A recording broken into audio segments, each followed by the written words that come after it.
conejo, cuando tengamos un hijo, tu blanco pelo de novia, por tu olvido y por mi olvido, fue el camino de Santiago, doloroso y amarillo.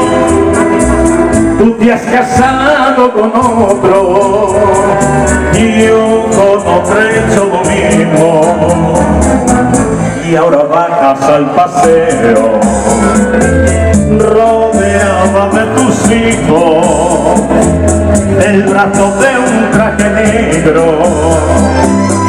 que se pone tu marido. Nos saludamos de lejos como dos desconocidos, y tú sonríes sin ganas y en la garganta un suspiro, pero yo no me hago cargo de que hemos envejecido, porque te sigo queriendo, ay, queriendo,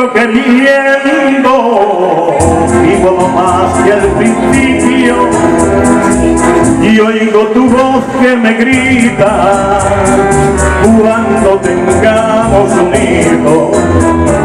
¡Qué bonito!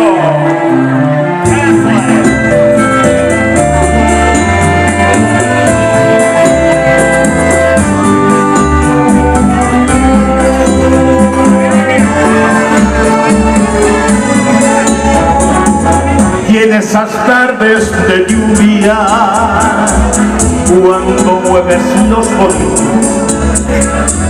dices con miedo entre sombras, amparada en el visillo, ay, si yo con ese hombre hubiese tenido un hijo, hubiese tenido un hijo. Soy guapo, ¿no? Qué bonita. Soy guapo, ¿eh? A mi edad. Seguimos. Gracias.